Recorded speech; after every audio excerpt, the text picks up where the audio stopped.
이번 한 주는 이 축복 기도문 가지고 여러분 가족 식구도 축복 기도하지만 이번 주 수능이 있지요. 여기 현수막에도 나와 있지만 여러분 주보에도 이름들이 하나둘씩 다 기록되어 있습니다. 보시면서 아는 이름 있으시면 꼭 기도해 주시고, 또 모르는 이름밖에 없다고 해도 그래도 눈에 띄는 이름들 한두 명이라도 붙잡고 축복 기도해 주시면 감사하겠습니다. 이 축복의 말씀 가지고 한번 축복하는 것도 좋을 것 같아요. 주님, 이 아이 영혼 소생시키시고 주님의 이름을 위하여 의의 길로 주께서 인도하여 주옵소서. 그런 수능의 기간이 되게 해달라고 꼭 기도해 주시면 감사하겠습니다. 안식일은 안식하는 날입니다. 당연한 얘기죠. 안식일이니까 안식하는 날이죠. 천지창조를 마치신 하나님은 일곱째 날 안식하셨습니다. 그걸 기념해서 유대인들은 토요일을 안식일로 정해서 안식하죠. 우리 그리스도인들은 예수님의 부활을 함께 기념하면서 주일날 이 안식을 합니다. 이 안식은 단순히 놀거나 쉬는 의미를 가진 게 아니에요. 하나님 안에서의 안식입니다. 엄마 품 안에 갓난아기, 그 갓난아기를 생각하면 돼요. 엄마 품 안에서 엄마 젖을 먹으며 평온하게 있는 그 안식, 그게 우리가 안식일에 누리는 안식입니다.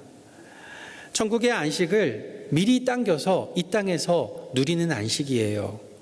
그래서 천국의 안식을 미리 당기는 거니까 가부라는 거죠. 가불 안식입니다. 가불한 만큼 이 하늘의 원금이 사라질까요? 아니죠. 하늘의 원금 하나님이 다 채워주세요. 아니, 더 풍성하게 채워주시는 은혜 내려주실 줄 믿습니다. 그래서 주일에 교회에 오는 게요, 수지 많은 일이에요. 그러면 제일 손해나는 건 뭘까요? 예수 믿으면서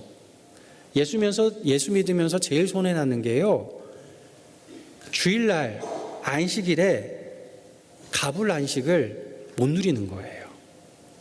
하나님이 마음껏 누리라고 미리 주신 안식인데 이걸 못 누리고 있으면 너무 큰 손해인 거죠. 예수 믿으면서 제일 불쌍한 게 바로 이겁니다. 우리 고척의 성도는 한 사람도 빠짐없이 주님의 날, 주님께서 주시는 안식 온전하게 누리기를 간절히 소망합니다. 그걸 못 누린 한 사람이 오늘 본문에 나옵니다. 1절에 한 바리새인 지도자입니다. 때는 안식일이죠. 장소는 이 한 바리새인 지도자가 이 지도자의 집에서 연 잔치 자리입니다. 믿음 좋은 유대인들은요, 안식일이 되면 잔치를 열어서 손님들을 초대를 해요. 동네 사람들, 친구들 초대해서 자기 집에서 점심 식사를 하며 잔치를 엽니다. 이게 안식일의 큰 행사 중에 하나예요. 안식일에는 일할 수 없으니까 이 음식은 그날 만드는 게 아니고 그 전날 다 준비를 해서 그 다음날 안식일 점심에 함께 잔치를 엽니다. 그렇게 바리새인 지도자 한 사람이 예수님을 초대합니다. 예수님을 초대했으니 참 잘한 일이죠. 괜찮은 사람인가 싶어요. 그런데 이 잔치 자리에는 특이점이 하나 있습니다. 수종병 든 한 사람이 먼저 그 잔치 자리에 앉아 있어요. 수종병이라고 하면요, 배에 물이 차서 몸이 붓는 그런 질병이고, 그러다가 이 물이 진물이 되어서 피부로 밖으로 나오는 그런 질병입니다. 지나가다 슬쩍 봐도요, 이 사람 배 나온 사람이다 아니고 이 사람 아픈 사람이구나 딱 봐도 아는 사람이에요. 환자를 잔치 자리에 미리 앉혀놨다? 무슨 말일까요? 아픈 사람 소외되지 말라고? 불쌍한 사람 여기 와서 잔치 음식이라도 같이 먹자, 그런 걸까요? 그런 거면 너무 좋을까요? 얼마나 좋을까요? 예수님이 이 본문 다음에 13절과 14절에 말씀하신 그 말씀이 바로 그래요. 가난한 자들, 몸 불편한 자들 초청해서 잔치를 벌이라고요. 그러면 하나님이 복으로 갚아주실 거라고 예수님이 말씀하세요. 다음 주일은 새생명 전도축제이고, 이번 주 마지막 이 미션은 초청 약속을 확인하는 거죠. 이번 초청 잔치에도 이런 분들, 연약하신 분들 초청하면 너무 좋을 것 같아요. 하나님이 복 주시겠다, 복으로 갚아주시겠다 약속하신 사람들입니다. 다음 주일 전도 초청에서 큰 복 누리는 저와 여러분 되기를 간절히 소망합니다. 오늘 본문에 나오는 바리새인 지도자는요, 그런 겉보기에는 하나님이 복으로 갚아주실 만한 그런 아름다운 일을 하고 있어요. 예수님도 초청했죠. 또 약한 사람, 병약한 사람도 초청했어요. 그런데 심각한 문제가 하나 있죠. 그게 1절 끝에 나옵니다. 뭐라고 나오죠? 그들이 엿보고 있더라. 그들이 엿보고 있더라. 뭘 엿보고 있을까요? 안식일은 율법 규정상 일하면 안 되는 날이에요. 그날 일을 하면 죄인이라고 낙인 찍혀요. 환자를 초청한 바리새인 지도자의 생각은 이런 겁니다. 예수님은 안식일 규정 신경 안 쓰고 환자를 보면 안식일에도 고쳐줄 거야. 이 사람이요, 예수님 제대로 한 사람이에요. 제대로 알고 있는 사람이에요. 제대로 예수님 믿는 사람이에요. 어찌 보면 예수님 제자들보다 이 자리에 있는 사람들보다 훨씬 더 믿음 큰 사람이에요. 예수님 고쳐줄 걸 아는 거니까. 하지만 그는 엿보고 있더라. 예수님이 환자를 고쳐주나 엿보고 있어요. 그러다 고쳐주면 그 순간 안식일에 일한다고 예수님을 고발하려고 하는 거죠. 그러면 자기에게 반사이익이 옵니다. 어떤 반사이익일까요? 나는 바리새인 지도자답게 안식일 규정을 잘 지키는 사람이다. 모인 그 모든 사람들에게 보여줄 수 있어요. 자랑할 수 있는 거죠. 예수님 인기를 발판 삼아서 예수님을 지그시 밟아 누르고 자신이 칭찬받고 인정받고 싶은 겁니다. 이게 교만이에요. 이 사람은 하나님의 백성이란 존재 가치 하나만으로 만족하지 못했어요. 뭔가 더 인정받아야 살 것 같은 거죠. 불쌍한 사람이에요. 보통 이런 사람들 어릴 적 인정 못 받고 살아간 사람들이에요. 누군가에게 인정 못 받으면 못 살 것 같은 사람. 불안감이죠.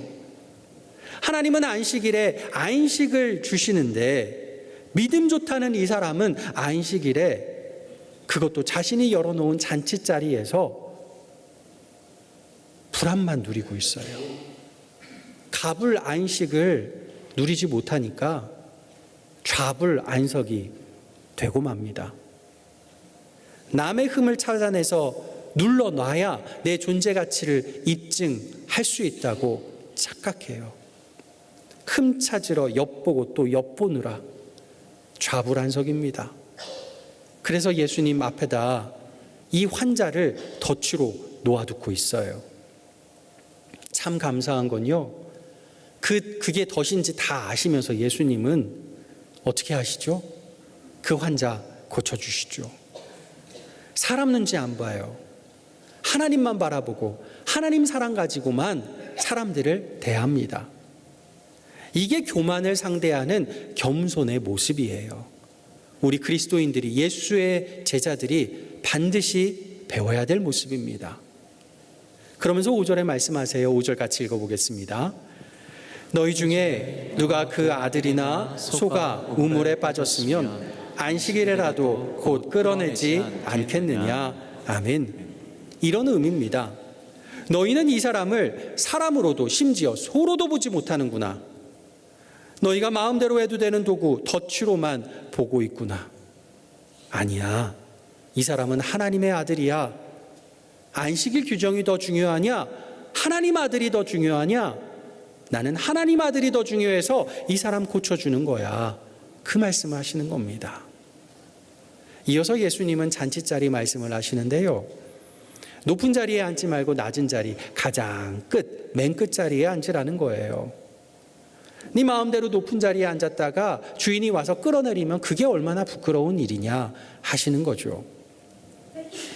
몇 년 전에 어느 신부님이, 갓 신부가 되신 신부님이 이 로마에서 큰 행사가 열렸는데 거기에 초청을 받았대요.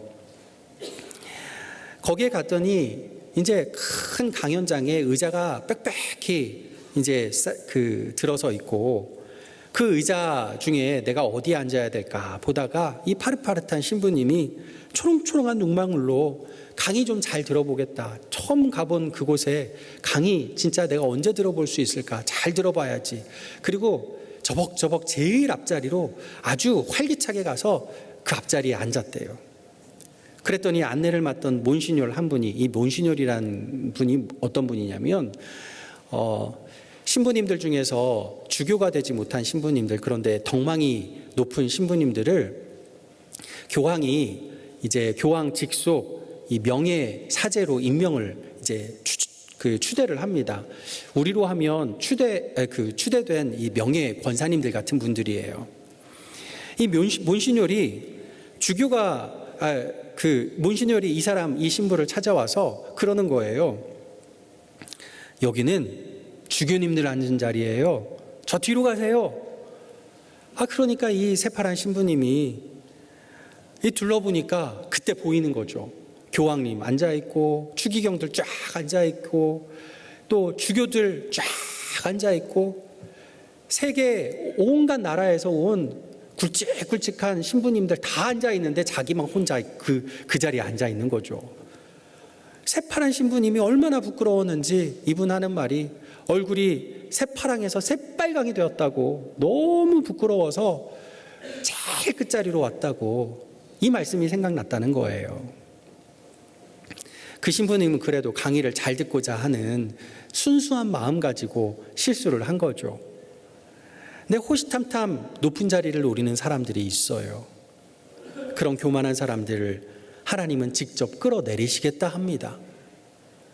천국에 먼저 간 수많은 믿음의 선배들 앞에서, 그리고 우리를 수종드는 우리의 종들인 천군 천사 앞에서 하나님이 끌어내리시면 얼마나 부끄럽겠습니까? 우리가 지금 영의 눈이 안 뜨여서 그걸 못 봐서 부끄러움을 못 느끼는 거지, 영의 눈을 뜨고 보게 되면 너무나 부끄러울 거예요. 교만이 바로 그런 부끄러운 일인 겁니다. 기독교 역사에서 인간의 대죄라고 부르는 게 7가지 있습니다. 시기, 허영, 분노, 나태, 탐욕, 탐심, 정욕, 이렇게 됩니다. 이상하게도요, 이 7대 죄에는 교만이 들어있지 않아요. 왜일까요? 교만은 이 7대 죄 모두의 뿌리가 되기 때문이에요. 아담과 하와가 범죄한 최초의 죄가 뭘까요? 교만입니다. 선악과 먹어서 하나님이 과일 먹었다고 뭐라고 하실까요? 아니에요. 그 선악과에 담긴 의미 때문이에요. 마귀가 찾아와서 선악과를 들고 뭐라고 하죠? 야야, 이거 먹으면 하나님처럼 돼. 이게 문제예요. 하나님처럼. 아담과 하와는 태생상 하나님의 형상으로 지음받은 존재입니다. 하나님을 닮은 존재예요. 여러분, 어느 아기 보고서 야야, 너 참 누구 닮았다, 너 옆집 아저씨 닮았다, 큰일 날 소리죠. 큰일 날 소리예요. 뭐라고 하죠? 너 엄마 아빠 좋은 점만 쏙 빼닮았다 그러잖아요. 누구를 닮았다 하는 건 그 사람 자녀라는 말이에요. 하나님 형상대로 지음받고 하나님을 닮은 존재라는 건 하나님의 자녀라는 거예요. 그런데 하나님처럼 되고 싶다? 하나님처럼이라고 말하는 그 순간 나와 하나님은 상관없다는 이야기예요. 그리고 하나님처럼 되고 싶다는 건 하나님 앉은 의자 내가 뺏어버리겠다는 말이에요. 하나님과 의자 뺏기 게임을 하겠다는 것이죠. 의자 뺏기 게임 아시죠? 의자 하나 놓고 여러 사람이 막 둘러서 빙글빙글 돌다가 휘슬 불면 한 사람만 앉을 수 있잖아요.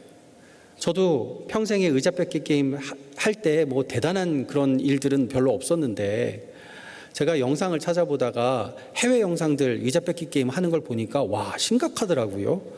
뭐 남자 여자끼리 해도 아니면 어른하고 아이가 해도 상관없더라고요. 아이를 내팽겨 치고 막 때리고 의자 저쪽으로 던지고 그 의자에 달라붙어가지고 막 뒹굴러 다니고 별짓을 다 해요. 목숨 건 사람처럼 의자 뺏기 게임을 하는데 세상 의자 뺏기 게임이 그래요. 세상 게임, 세상 목표, 세상 성공이 다 이런 겁니다. 아담과 하와는 하나님 의자를 뺏으려고 했어요.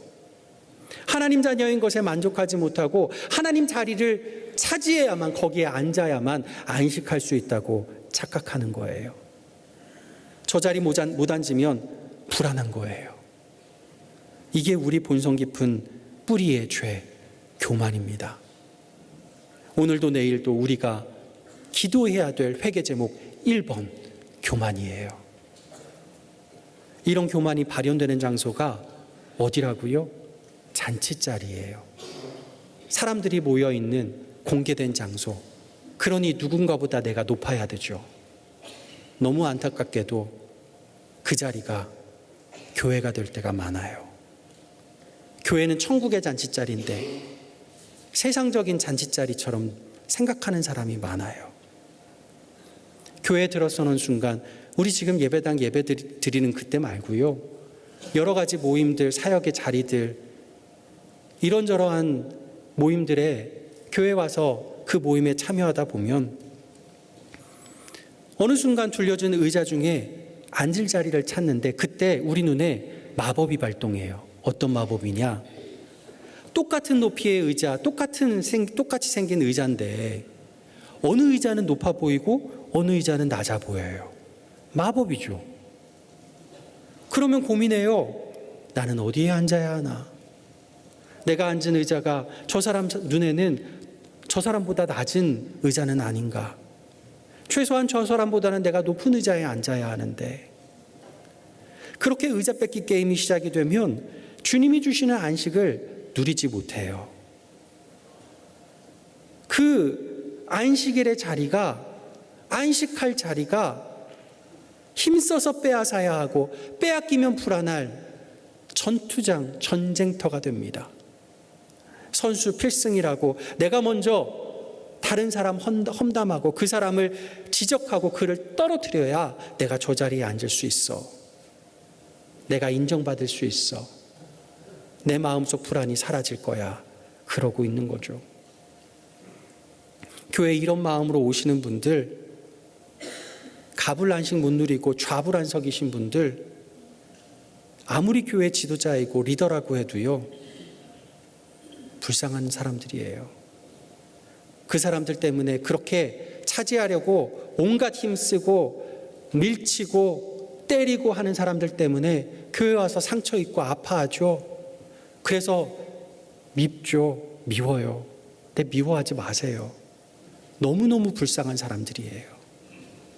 예수 믿는 사람 중에 제일 불쌍한 사람이에요. 안식을 못 누려서 그래요. 그 마음의 교만을 회개해야만 참된 안식을 누릴 수 있는데 말입니다. 오스카 와일드의 명언 중에 이런 말이 있어요. 원하는 것을 얻지 못하는 것보다 더 나쁜 것은 원하는 것을 얻는 것이다. 이상한데 맞아요. 원하는 것을 얻지 못하는 게 나쁜데 그거보다 더 나쁜 건 원하는 것을 얻는 것이다. 그러면 이걸 해야 되나 말아야 되나, 다 나쁘다고 그러니 어떻게 해야 되죠? 어느 청년이 그러더라고요. 꿈에 그리던 대기업에 입사 통보를 받아서 너무너무 기뻤대요. 문제는 입사 통보 받은 딱 하루만 기쁘고 출근하는 날부터 퇴근이 마려웠다고. 왜 이렇게 불행한지. 퇴사만 생각하고 퇴근만 생각하고 있다고. 누군가는 그럴지도 몰라요. 대기업 입사나 했으니까 그런 소리를 하지. 좋은 소리를 하고 있다. 근데 원하는 것을 얻지 못해도 불행이지만 원하는 것을 얻고 나서도 사실은 불행이에요. 원하는 것을 얻는 거 좋은 일이죠. 성공하는 거 좋은 일이에요.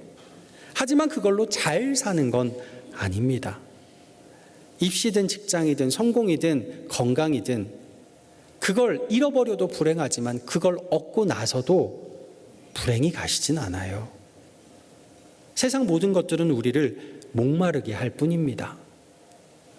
우리가 원해야 할 그것은 높은 자리가 아니에요. 찬양 가사에 있죠. 내가 원하는 한 가지, 뭐라고요? 주님의 기쁨이 되는 것, 주님의 기쁨이 되는 것, 이게 우리가 원해야 할 것입니다. 그래야 영원히 목마르지 않게 하는 기쁨의 생수가 저 사람 배가 아니라 내 배에서 흘러나오게 될 줄 믿습니다. 요즘 AI가 엄청나게 발전하고 있죠.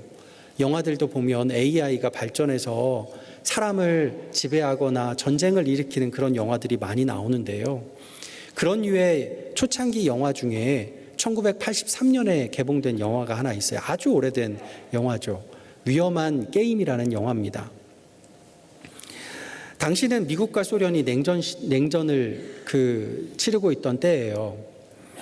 미국이 고민에 빠집니다. 혹시라도 소련이 핵무기 선제 공격을 해서 미국이 당해서 미군 군사가 다 초토화가 되면 이 대응할 방법이 없잖아요.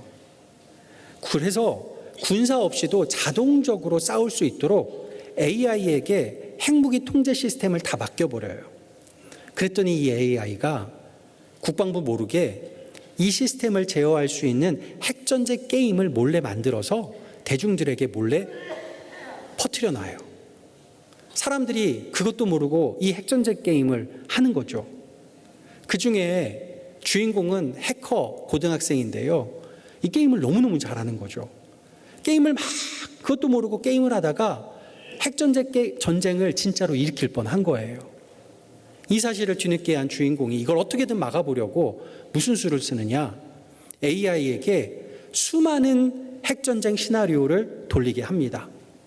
그 결과 어떤 전략으로도 승리할 수 없다는 사실을 AI가 학습하게 해요. AI가 도출해낸 결론은 이겁니다. 그리고 영화의 결론이기도 해요. 이 게임에서 이기는 유일한 전략은 게임을 하지 않는 것이다. 맞아요. 우리 모두가 하는 게임이 있습니다.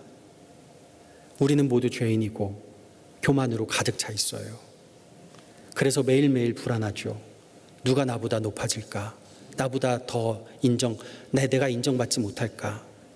불안을 떨치고자 우리 자신을 과장하고 방어하고 누가 시키지 않아도 의자 뺏기 게임을 먼저 합니다. 그 의자에 앉아야만 불안을 해소할 수 있다고 착각해서 그래요. 하지만 우리가 예수님 제대로 믿고 제대로 예수님 만나는 그 순간 우리는 알게 됩니다. 이 게임에서 이기는 유일한 방법은 게임을 하지 않는 것이란 사실이 우리는 알게 돼요. 게임장 높은 자리에서 내려와서 아무도 앉으려 하지 않는 맨 끝자리, 거기에 앉는 것, 이것이 유일한 승리의 전략임을 알게 됩니다. 우리는 죄인 중에 괴수입니다. 도토리 키재기 죄인들이에요. 우리 영혼의 배에는 물이 가득 차 있고 우리 영혼의 피부에는 진물이 나서 지나가는 사람이 우리를 봐도 누구나 봐도 야, 저 사람 영혼의 환자구나 알 수 있는 그런 죄인 투성이들입니다. 그런 만신창이들끼리 교회에서조차 내가 잘났네, 너가 잘났네, 다른 사람 험담하고 그 사람 상처 주고 그 사람 끌어내리려 하고 있나요? 이런 거 다 잊어버리십시오. 이건 시간 낭비고 체력 낭비고 무엇보다 영혼 낭비입니다. 의자 뺏기 게임을 멈춰야 해요. 그래야만 나 같은 죄인을, 나 같은 영혼의 환자를 너는 내 사랑하는 아들이라, 내 사랑하는 딸이라 말씀하시는 주님의 음성을 듣게 될 줄 믿습니다. 지난 주일 임직식이 있었습니다. 임직자분들 모두 자신의 다짐을 직접 써서 그 다짐을 하나님과 교회 앞에서 고백하며 서약했습니다. 표현은 다르지만 모두 다 똑같이 겸손하게 주님과 교회를 섬기겠다 서약하셨어요. 저도 들으면서 감동도 하고 감사도 했습니다. 부디 임직하신 분들과 우리 교회 항존직, 재직 모두 높은 의자에서 내려와서 끝자리에서 겸손하게 주님과 교회를 섬기기를 간절히 소망합니다. 그래서 너는 내 사랑하는 아들, 내 사랑하는 딸이야. 주님이 말씀해 주시는 그 고귀한 음성을 한 사람도 빠짐없이 들을 수 있기를 간절히 축복합니다. 그렇게 내려온 의자 누구에게 드려야 될까요? 우리 주님에게죠. 우리 하나님께. 그럼 어떻게 될까요?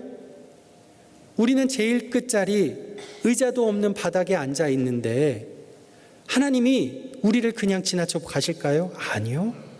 우리를 보시고는 우리에게 오셔서 두 팔로 감싸주시고 그 품에 안아주십니다. 그리고 나서 그분의 보좌에 가셔서 앉으시죠. 하나님이 그분의 보좌에 앉으시면 우리는 어디에 있는 거죠? 그분 보좌 앉으신 그분 품에 있으니까 우리도 그분 보좌에 하나님과 함께 있는 거예요. 게임에서 내려오니 내가 오르고 싶었던 그 자리에 내가 있는 거예요. 그게 오늘 본문의 예수님 말씀이죠. 분명 나는 끝자리 밑바닥에 앉았는데 어느 순간 가장 높은 보좌에 앉으신 주님 품에 내가 안겨 있는 겁니다. 그 보좌보다 높은 곳은 없어요. 그러니 더 높은 곳에 못 올라갔다고 불만족하지 않습니다. 내가 힘써서 올라간 곳이 아니니 경쟁하는 데 힘쓰다 지치지 않습니다. 주님이 품에 꼭 안아주시니 떨어질까 봐 불안해하지 않습니다. 전쟁의 포화 속에서도 갓난아기가 엄마 품에 있으면 어때요? 여러분 중에 그런 사진들 보신 분들 많을 거고 또 여러분 중에 6.25 한국전쟁을 거쳐오면서 그런 아기였던 분 있으실 거예요. 기억은 나실지 모르지만 안 나실지 모르지만 전쟁의 포화가 있어도 엄마 품에 안겨 있으면 아기는 만사 평안이에요. 그 참된 안식을 하나님 품에서 누리게 될 줄 믿습니다. 안식일, 주일은 그러라고 하나님이 우리에게 주신 날입니다. 그러니 우리 마음의 교만을 회개하고 엿보기를 멈추고 의자 뺏기 게임에서 내려오셔서 주님 품에 우리 자신을 덥석 내어드리기를 원합니다. 안식일은 안식하는 날입니다. 오늘 주일 주님이 누리라고 주신 갑을 안식, 이 안식을 방해하는 모든 것들 다 내려놓으시고 주님 안에서 참된 안식 누리시는 오늘 주일 되시기를 예수님의 이름으로 간절히 축복합니다. 기도하겠습니다. 아버지 하나님, 주께서 오늘 안식하라 주신 안식일, 주님의 날에 주님 앞에 이 아름다운 예배당에 찾아 나왔습니다. 고척교회 너무나 좋은 교회 공동체로 주님 앞에 나왔습니다. 주님, 오늘 하루 주님이 주시는 천국의 안식 마음껏 누리게 하시고 그 안식에 힘입어 이 한 주 힘있게 살아가게 도와주시옵소서. 예수님의 이름으로 기도하옵나이다. 아멘.